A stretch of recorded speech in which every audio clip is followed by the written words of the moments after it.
그날을 기억하는 분들이 이제는 거의 85세, 90세 돼야 이제 그날을 조금 기억하실까.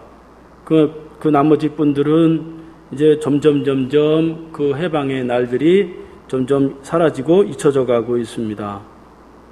그러니까 일본의 식민지로 고통을 받았다는 것이 부끄러운 그러한 역사이기도 하고, 그럼에도 우리가 그 역사를 통해서 뭔가를 배울 수만 있다면, 참으로 그 날을 기억하는 것이야말로 우리에게 큰 유익이 될 것입니다.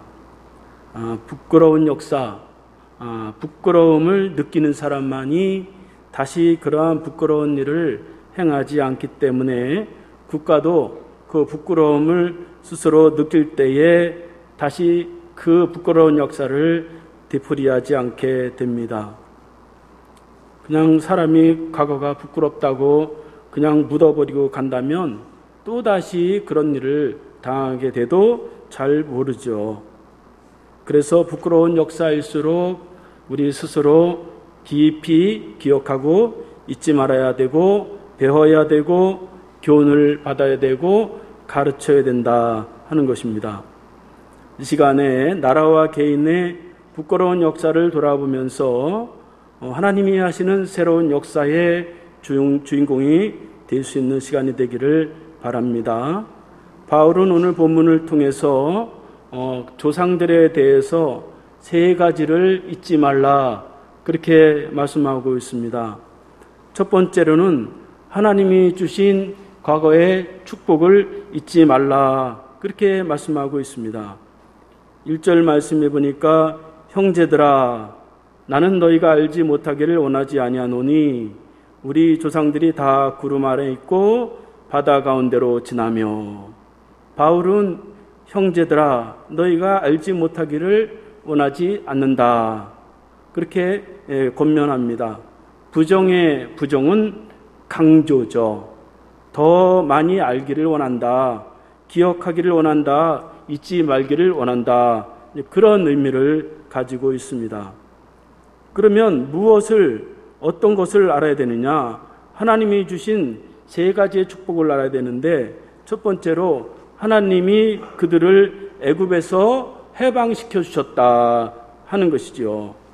1절 말씀에 보면 조상들이 구름 아래 있고 바다 가운데로 지나갔느니라 그렇게 말씀하고 있습니다. 이스라엘 백성들은 430년 동안 애굽의 식민지로 노예 생활을 하다가 해방이 되었고, 그 해방되는 그 날에 하나님이 홍해 바다를 갈라서 그 바다 가운데로 지나감으로 인해서 그들이 해방이 되었습니다. 그것을 기억하라고 하는 것이지요. 바로의 군대가 뒤에서 추격을 하고 앞에는 홍해 바다가 있는데, 그거는 인간적으로 살아날 수 없는, 구원받을 수 없는 그런 어려운 지경이었지만 하나님이 홍해 바다를 가르게 하심으로 인해서 그들이 구원받았다 하는 것입니다. 그러니까 하나님이 그들을 해방시켜 주셨다 하는 것이죠. 고린도 교회는 성령의 은사가 많고 능력이 많은 그러한 교회였어요. 그럼에도 불구하고 교회 안에 분쟁이 많았는데 그 이유는 자기 자랑을 많이 하는 거예요. 내 은사, 내 축복, 내 능력을, 성령의 은사를 서로 자랑을 하다 보니까 그렇게 좋은 걸 가지고도 교회에서 분쟁이 많은 그러한 교회입니다. 그래서 바울은 하나님이 그렇게 은사를 주신 것은 하나님이 너희에게 주신 선물이고 거저 주신 은혜다 그렇게 말씀하고 있는 것입니다. 여러분, 우리가 일제 식민지 속에서 많은 위기가 있었으나 해방된 것은 결코 우리의 힘이 아닙니다. 당시 우리나라 군대가 있었나요? 아니면 제대로 된 게 아무것도 없었어요. 1945년에 미국에서 히로시마에 원자폭탄을 투하함으로 인해서 어쩔 수 없이 일본이 우리를 해방시킨 것입니다. 하나님이 이 나라를 해방시켜 주신 것입니다. 뿐만 아니라 우리 개인도 구원받은 것이 우리 스스로 노력과 의로움으로 구원받은 것이 아니라 하나님이 십자가의 은혜로 그것을 믿음으로 인해서 우리는 천국 백성이 되고 구원을 얻고 죄에서 자유함을 얻고 하나님의 축복을 누리게 되었습니다. 다 하나님이 주신 것이다 하는 것입니다. 두 번째로 조상들이 모세에게 세례를 받았다 그렇게 말씀하고 있습니다. 2절 말씀에 보면 모세에게 속하여 다 구름과 바다에서 세례를 받고 그렇게 말씀하고 있어요. 세례를 받았다고 하는 것은 새로운 삶을 살게 되었다 하는 것입니다. 조상들이 애굽에서 노예 생활로 일을 해도 자기 스스로의 삶을 살지도 못하고 어쩔 수 없이 억지로 살아가는 그러한 삶에서 하나님이 그들을 구원하시고 해방시키심으로 인해서 그들은 이제 비록 광야 생활이지만 자기 개인의 삶을 살아갈 수 있는 그러한 삶이 열렸다 하는 것입니다. 그래서 바울은 홍해 바다를 건넌 것을 가지고 세례를 받은 것으로 그렇게 해석을 하는 것을 볼 수가 있습니다. 그 전에는 노예였습니다. 그러나 이제는 광야 생활이지만 이제 개인의 자유를 가지고 살아가게 되었어요. 그 전에는 애굽에 속했으나 이제는 모세에게 속했어요. 그래서 이제는 노예가 아니란 말이죠. 이제 각 개인이 하나님이 주시는 말씀을 통해서 얼마든지 하나님의 축복대로 살아갈 수 있는 길이 열리게 되었다 하는 것입니다. 우리나라도 77년 전까지 일본의 수탈에서 고통을 받았으나 해방된 이후로 전혀 새로운 국가가 되었어요. 전 세계에서 이렇게 빨리 발전을 하고 이렇게 빠르게 또 교회가 성장하고 세워진 그런 나라가 없어요. 우리는 이제 예수를 믿음으로 인해서 또 마귀에게 속하였으나 이제 하나님께 속하고 천국 백성이 되었습니다. 우리가 다 하나님 앞에 세례를 받음으로 인해서 하나님의 약속으로 다 천국에 들어가는 것도 다 특권을 얻게 된 것입니다. 이것이 다 하나님의 축복이었어요. 세 번째로 신령한 음식과 신령한 음료를 마셨다. 그렇게 하나님의 축복을 설명하고 있습니다. 3절 4절 말씀해 보니까 다 같은 신령한 음식을 먹으며 다 같은 신령한 음료를 마셨으니 이는 그들을 따르는 신령한 반석으로부터 마셨음에 이 반석은 곧 그리스도시라. 그렇게 말씀하고 있습니다. 바울은 모세에게 속하여 홍해 바다를 건넌 이후에 광야 생활에서 이들이 굶주리고 목마르고 그들이 살아갈 일들이 막막할 때 하나님께서 광야에서 신령한 음식을 주고 신령한 음료를 마셨다고 하는 것을 하나님의 축복을 기억하라고 하면서 곧 그리스도가 반석이 되셨다고 말씀하고 있습니다.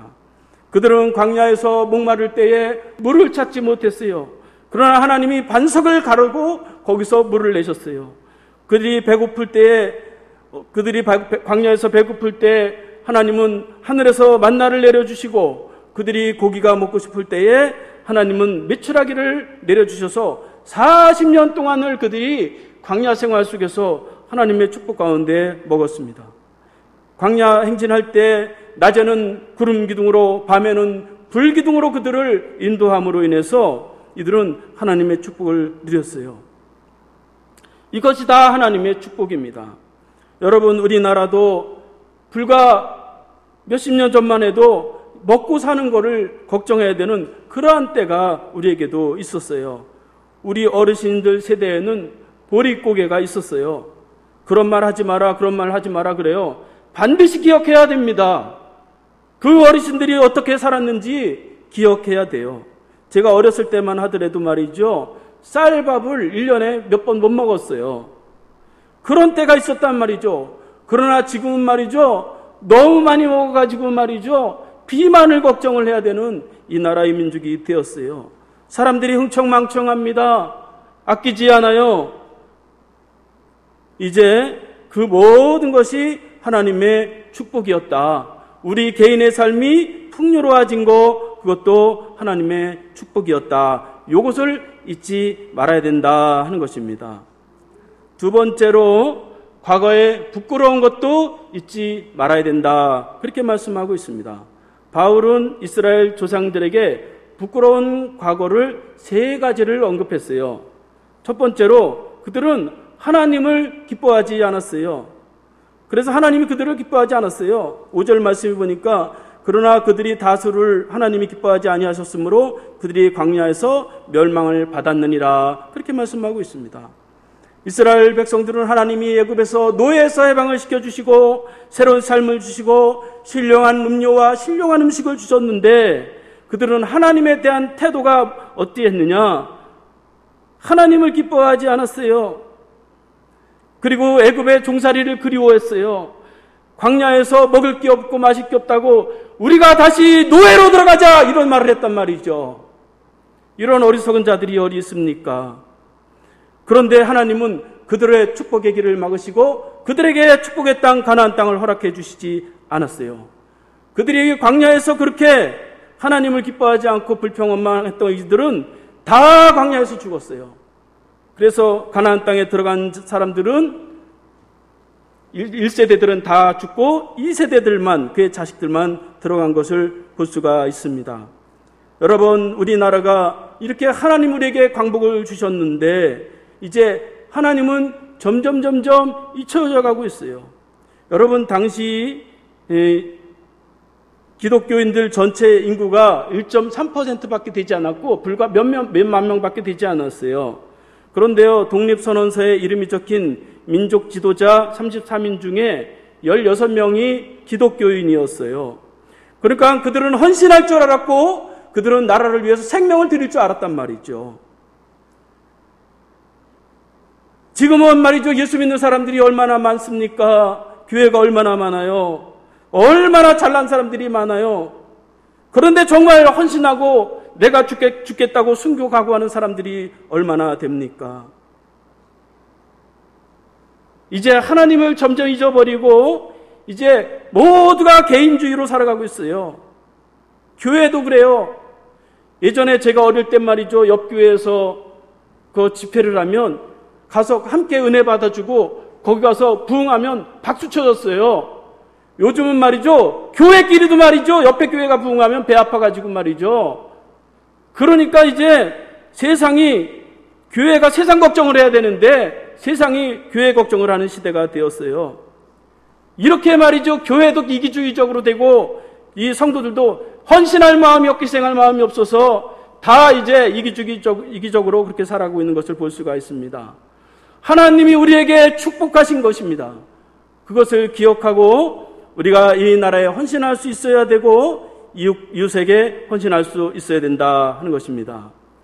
두 번째로 조상들은 우상을 숭배했어요. 7절, 8절 말씀에 보면 그들 가운데 어떤 사람들과 같이 너희는 우상 숭배자가 되지 말라. 기록된 바 백성이 앉아서 먹고 마시며 일어나서 뛰논다 함과 같으니라. 그들 중에 어떤 사람이 음행하다가 하루에 23,000명이 죽었나니 우리는 그들과 같이 음행하지 말자. 사도 바울은 이스라엘 조상들이 하나님이 그들을 구원해 주셨는데 그들은 하나님만 섬기던 그러한 마음에서 변질이 돼서 우상을 섬겼단 말이죠. 출애굽기 32장 1절에서 6절 말씀에 보면 이스라엘 백성들은 금송아지를 만들어 놓고 이것이 하나님이다 그러면서 그 금송아지를 섬기는 그러한 모습을 보고 그 앞에서 뛰놀고 춤추면서 하나님을 멸시했어요.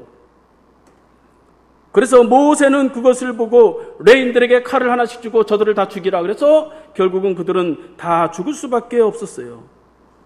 고린도 교회는 그렇게 능력이 많고 은사가 많고 축복이 많은데 한 가지 문제는 그들이 하나님도 섬기지만 우상도 섬겼다고 하는 것입니다. 그래서 사도 바울은 조상들과 같이 우상을 섬기지 말라 그렇게 말씀하고 있습니다. 그들과 같이 음행하지 말라 그렇게 말씀하고 있습니다.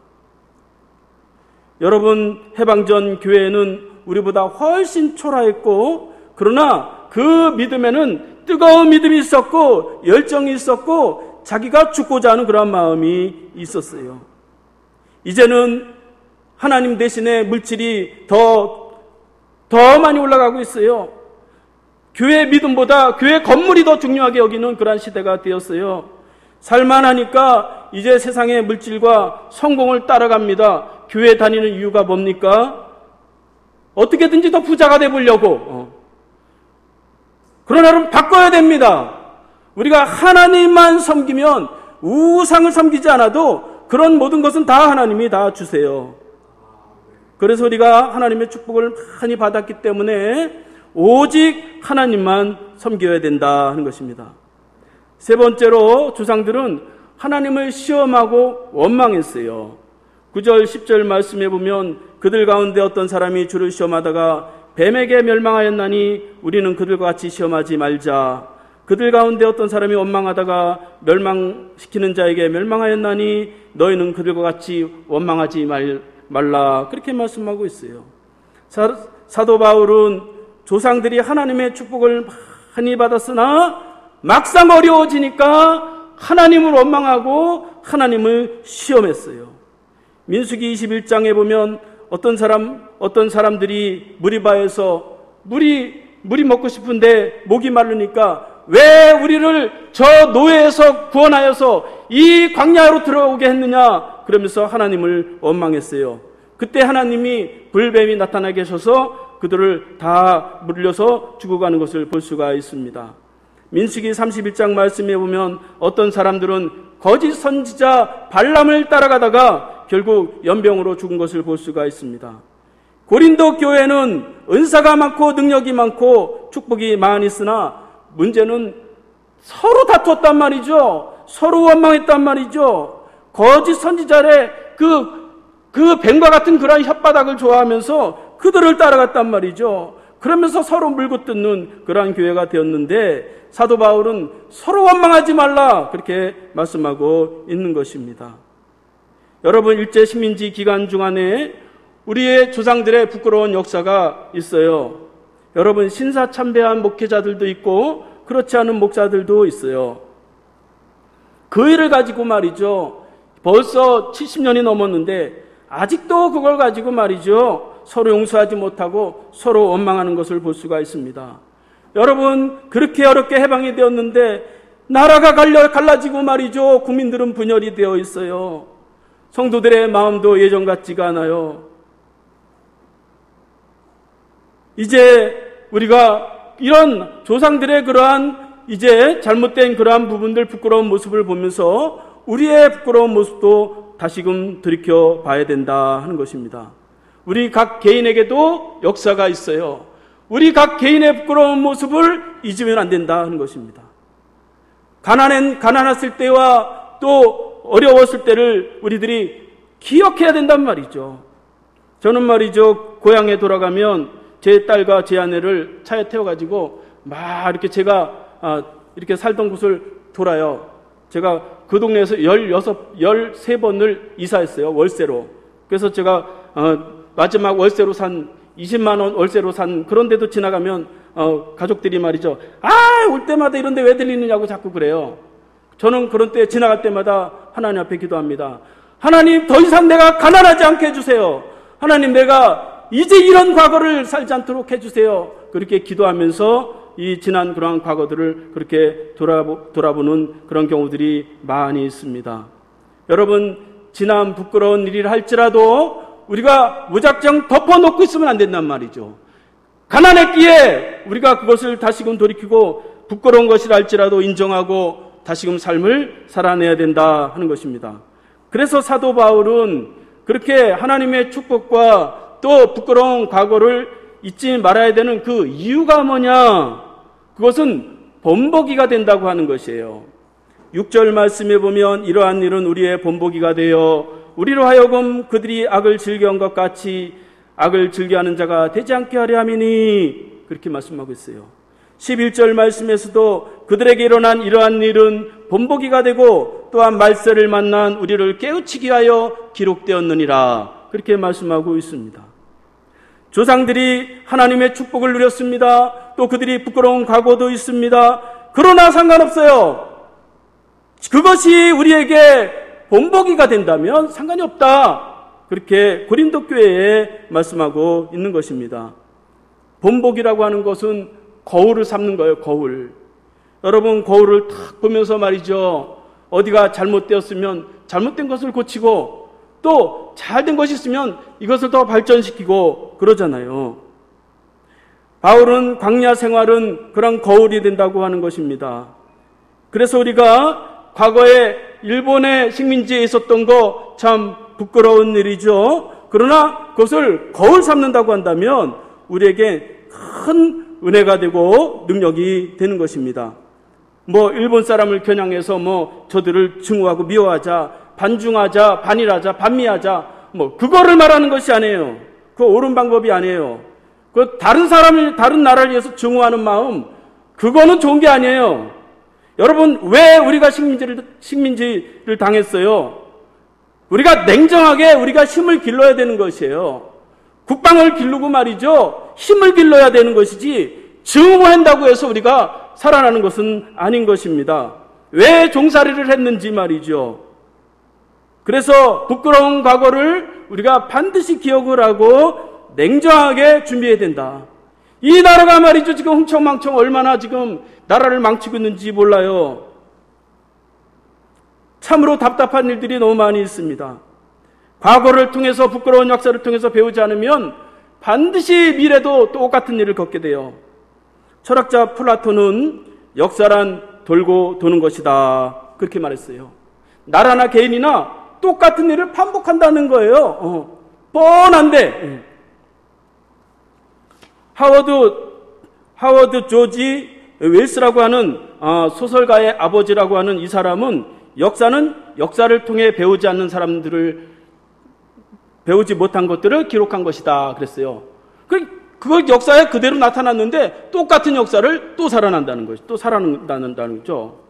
여러분, 우리가 역사를 잘 보면 말이죠. 그 안에 돈 버는 기술이 다 있어요. 거기에 사업의 비결도 있고요. 창의력도 있어요. 하나님이 세상을 창조하셨잖아요. 그러니까 역사라고 하는 것을 아주 중요하게 생각해야 되는데 저희 교회 역사를 가르친 교수님이 말이죠. 저에게 하시는 말씀이 젊은 사람들이 이제는 역사를 전공을 안 하려고 그런대요. 왜 그러냐니까 돈이 안 된대요. 국어를 배우고 영어를 배우고 수학을 배우고 컴퓨터를 배워야 돈이 된다는 거죠. 그건 잘 몰라서 하는 소리예요. 여러분, 역사와 철학 같은 거를 깊이 보면 말이죠. 굉장한 지혜가 다 있어요. 거기서 얻을 수 있는 것은 그렇게 기술적인 것으로 얻을 수 있는 것이 아닙니다. 그래서 우리가 기억하고 본받아야 된다 하는 것이에요. 하나님 그거를 이미 다 말씀하셨어요. 신명기 8장 12절에서 14절 말씀에 보면 내가 먹어서 배부르고 아름다운 집을 짓고 거주하게 되며 또 내 소와 양이 번성하여 내 은금이 증식되며 내 소유가 풍부하게 될 때에 내 마음이 교만하여 내 하나님을 잊어버릴까 염려하노라. 여호와는 너를 애굽 땅 종되었던 집에서 이끌어 내셨느니라. 사람들이 말이죠, 풍요로우면 가난할 때를 생각하지 못해요. 너무 편하면 말이죠, 고생했던 때를 기억하지 못해요. 지금 당장 그것만 살아가는 데만 집중하는 것을 볼 수가 있습니다. 인간은 자꾸 그 어려운 걸 자꾸 숨기려고 하거든요. 좋은 것도 아닌데 자꾸 생각을 하냐, 감추려고 하거든요. 그러나 여러분, 나라 없는 소름도 우리가 피부로 느껴야 되고 나루가 바로 서지 못할 때에 얼마나 고통스러운지를 우리가 배우고 잊지 말아야 된다 하는 것입니다. 개인의 역사도 마찬가지로 과거에 가난했으면 왜 가난했는지, 돈을 못 벌었으면 왜 돈을 못 벌었는지, 사업이 안 됐으면 왜 사업이 안 됐는지 냉정하게 말이죠, 검토를 해야 될 거 아니에요. 10년을 준비해서 한 번을 사업을 해야 되는데 사람들이 말이죠, 그렇게 안 한단 말이죠. 금방 준비해서 10년 고생합니다. 과거의 역사를 가만히 살펴보고 냉정하게 점검을 하면 우리의 삶이 놀랍게 변화될 수가 있습니다. 뿐만 아니라 우리는 하나님 앞에 구원받은 백성으로 거룩한 백성을 우리가 새롭게 되었어요. 제가 말이죠, 과거에 예수 안 믿어서 술 먹고 담배 피고 막 그렇게 살았던 거 얘기하면 목사님 그 얘기 그만하세요 막 그래요. 그게 저에게는 부끄러운 일입니다. 목사님 그런 말하면 목사님 위신 떨어져요 그래요. 저에게는 부끄러운 얘기예요. 그러나 그것이 약이 되고 그것이 나에게 기회가 될 수가 있단 말이죠. 우리가 하나님 앞에서 나의 부끄러운 역사를 숨기지 않고 드러내고 하나님 앞에 바르게 고백만 한다면 그 사람은 놀라운 삶을 살아갈 수가 있어요. 요한일서 1장 9절 말씀해 보니까 만일 우리가 우리 죄를 자백하면 그는 미쁘시고 의로사 우리 죄를 사하시며 모든 무리의 소리를 깨끗하게 하실 것이요. 그렇게 말씀하고 있습니다. 부끄러운 역사 괜찮아요. 지금 똑바로 살면 되는 거죠. 지금 거룩하게 살면 되는 거 아니겠습니까? 그래서 역사를 본보기로 삼아야 된다 하는 것이죠. 그러면 어떤 것을 어떻게 본보기로 삼아야 되느냐? 세 번째로 사도 바울은 두 가지를 본보기로 삼아야 된다 하는 것입니다. 첫 번째로는 경계하면서 살아야 된다 하는 것이에요. 12절 말씀에 보면 그런즉 선줄로 생각한 자는 넘어질까 조심하라 그렇게 말씀하고 있어요. 그들이 넘어진 그 이유가 있어요. 그들이 광야에서 넘어지고 가나안 땅에서도 넘어지고 그 이유가 뭐예요? 이제는 이 정도면 우리는 살만하다. 하나님이 아니래도 우리는 설 수 있다. 그러면서 했기 때문에 넘어진 거 아니겠어요? 그래서 사도 바울은 선줄로 생각하지 말라 하는 것이에요. 하나님의 은혜가 아니면 넘어질 수 있는 거예요. 목사도 말이죠. 하나님 은혜가 아니면 언제든지 넘어질 수 있는 거예요. 하나님이 붙잡아 주지 않으면. 그래서 하나님 앞에서 우리가 늘 겸손해야 되고 늘 깨어 있어야 되고 경계해야 된단 말이죠. 나는 이제 먹고 살 거 충분해요. 사업 잘 되고 말이죠. 그러면 딴 생각하는 거예요. 그래서 우리가 이 과거를 통해서 나를 자꾸 쳐야 되는 거예요. 내가 나를 치지 않으면 내가 바로 설 수 없어요. 선줄로 생각하는 자는 넘어진다고 말씀하고 있지 않겠어요? 그러니까 우리가 하나님 앞에서 이렇게 나는 괜찮아 그러지 않고 늘 깨어서 하나님 앞에 기도하고 또 나를 책찍질하고 경계해야 된다 하는 것입니다. 두 번째로 모든 일들을 다 감당할 수 있어야 된다는 것이에요. 13절 말씀에 보면 사람이 감당할 시험 밖에는 너희가 당한 것이 없나니 그렇게 말씀하고 있어요. 사도 바울은 나라나 개인이나 시험이 다 있다는 거예요. 어려움이 다 있다는 것입니다. 기도 많이 하고 교회 다니면 그럼 어려움이 하나도 없느냐? 그랬으면 얼마나 좋겠습니까? 어려움이 있어요. 우리가 나라를 위해서 기도해도 어려움이 있어요. 그러나 우리가 그것을 다 가슴으로 감당할 수 있어야 된단 말이죠. 사람의 능력은 어려움이 없을 때 능력이 되는 게 아니라 많은 어려움이 있어도 내가 감당하고 말 것이다. 목숨을 드리겠다고 하는데 뭐가 겁나겠어요? 내가 희생하겠다는데 뭐가 겁이 나겠습니까? 담대하게 우리가 우리의 삶에 어려움이 있어도 우리가 그것을 감당해 나가야 된다 하는 것입니다. 버릴 것은 버리고 내가 깨질 것은 깨지고 내가 죽을 것은 죽고 내가 내려놓을 것은 내려놓고 이러면서 하나님이 주신 위대한 삶을 우리가 감당해야 된다 하는 것입니다. 그러면 하나님 우리에게 큰 은혜를 주세요. 그러면 하나님이 무엇을 주십니까?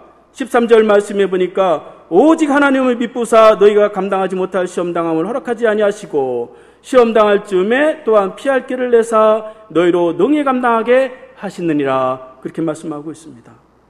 우리가 어려움이 왔어도 피하지 않고 그것을 내가 감당하리라 그렇게 마음을 먹고 그러면 감당하지 못할 만큼의 시험은 하나님 주시지 않고 또 만약에 내가 저걸 감당하지 못할 것 같다 그러면 하나님이 현명한 방법을 주시고 피할 방법을 주신다고 말씀하고 있습니다. 이제 말씀을 마치겠습니다. 미래에 대해서 우리가 좋은 역사를 쓰기 위해서는 과거를 부끄러워하지 않아야 된다. 이 나라도 과거의 역사를 우리 자녀들에게 가르쳐야 된다. 우리가 자녀들에게 좋은 나라를 물려줘야 될 거 아니겠어요? 그들을 잘 먹고 잘 살게 해주면 과연 그들이 이 나라를 바르게 세워갈 수 있을까요? 가르쳐야 된다 하는 것입니다.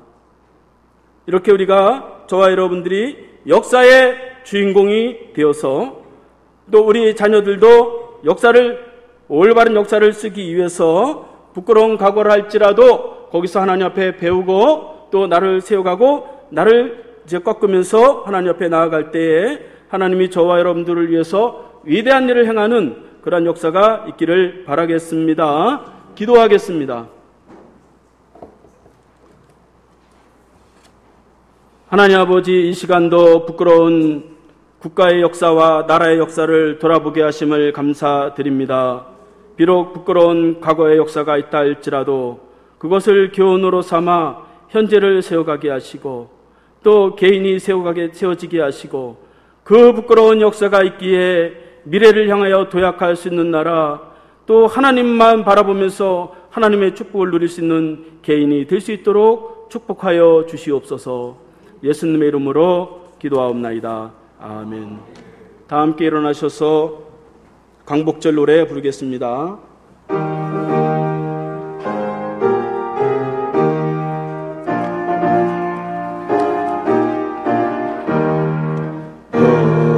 다시 만져보자.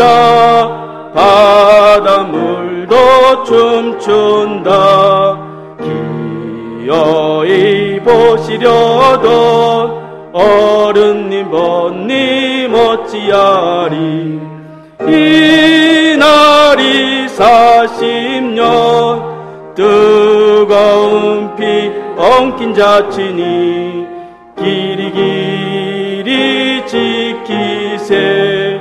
길이 꿈엔들 잊을 건가. 꿈엔들 잊을 건가. 지난 일을 잊을 건가. 다 같이 복을 심어 잘 갖고 길러 하늘 닿게. 세계의 보람될 거룩한 빛 예선하리니 힘써 나가세. 힘써 나가세. 기도하겠습니다. 이제는 모든 죄와 허물을 위해 십자가에서 죽으심으로 죄에서 해방시키시고 자유함을 주신 예수 그리스도의 은혜와 자기 나라와 자기 백성의 역사를 주관하시고 섭리하시는 하나님 아버지의 사랑하심과 또 역사를 기억하는 자에게 지혜와 능력을 더하시는 성령님의 은혜가 오늘도 나라와 개인의 역사를 통하여 현재를 세워가고 새로운 역사의 주인공이 되기를 원하는 심령들 머리머리 위에 지금부터 영원까지 함께 하시기를 간절히 축원하옵나이다. 아멘.